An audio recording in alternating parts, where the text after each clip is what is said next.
Of the Senate Intelligence Committee. Ready?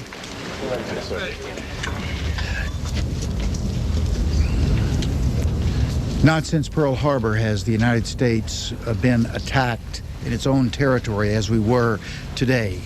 Not since Pearl Harbor has our nation been placed under the challenge that it finds itself today. We extend our deepest sympathies to the families of the victims. We recommit, as we did in 1941, that this act of terrorism will not go unpunished. As with Pearl Harbor, which represented a watershed in our nation's history, we are at a similar watershed.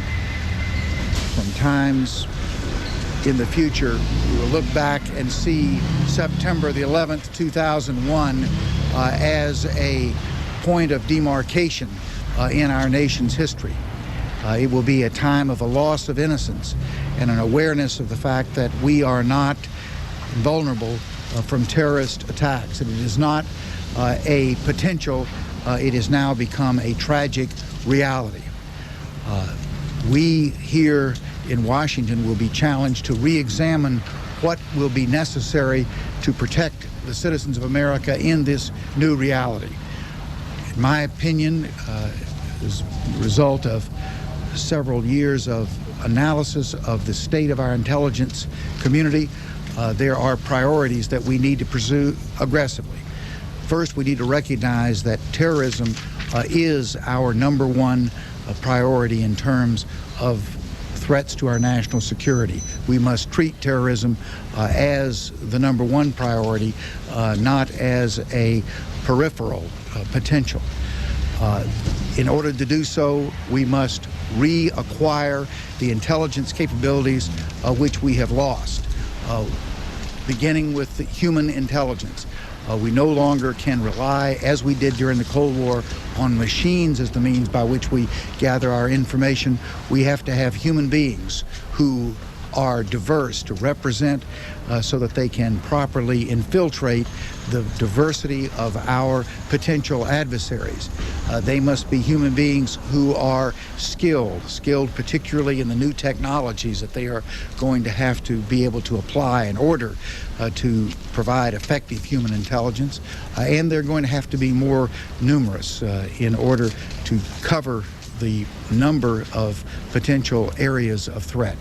We also must make an investment in rebuilding our ability to eavesdrop on the rest of the world. For many years during the Cold War, we had an almost uninterrupted capacity to gather information through the air. Today, as more communications are going through items such as computer to computer, we are going to have to rebuild our capability to gather the same level of information that we did in the past.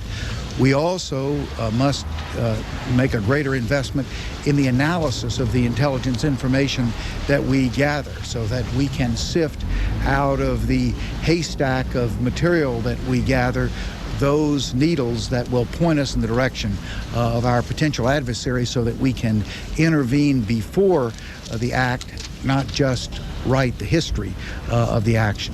And finally, we've got to increase our investment in technological research and development. For many years, our intelligence technical capabilities were the standard of the world. We have fallen behind, and we need to close the gap and reassert our leadership so that the American people are assured that there is no adversary in the world that will have greater technical or human capability to anticipate, understand, respond, and effectively interdict terrorism.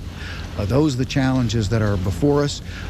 We will learn more about the details of this tragic day in the days ahead, but we all extend our deepest sympathy and prayers to those who have been most intimately affected and will be throughout their lives, the events of September the 11th, 2001. Senator, there are many members who suggest that today's attacks represent a failure of the intelligence community. Do you echo those feelings? I think it is premature to make that statement at the current level of information about these incidents. but that we have had gaps in our intelligence, particularly in the 4 areas that I just outlined: human intelligence, eavesdropping capabilities, the ability to adequately analyze the material collected, and to maintain our technological superiority. Those are areas in which we need to make a significant and sustained investment against what is now our #1 national security threat, as dramatically and tragically demonstrated today: terrorism. Senator, if this was not an intelligence failure, how was it allowed to occur? I am not commenting as to whether it was or was not until I get some more facts, but I am stating that we have these deficiencies in intelligence. Whether one or more of these deficiencies can be identified as a reason that we did not know and therefore be able to anticipate and interdict this particular incident is something that's going to await more information on these specific events. Also, could you talk to some of the suspects in these attacks, Senator? Could you talk to us about that? Some of the suspects, who is responsible for these? Again, I have not had a briefing. I hope I will within the hour from the CIA and the FBI on the specific events of today, but I'm commenting on a general pattern of intelligence softness. Senator, if the responsible party is someone like Osama bin Laden, who has been in another country, with Afghanistan in this case, that we keep saying, hey, let it... We're leaving this videotape from earlier today to take you live to the White House, where some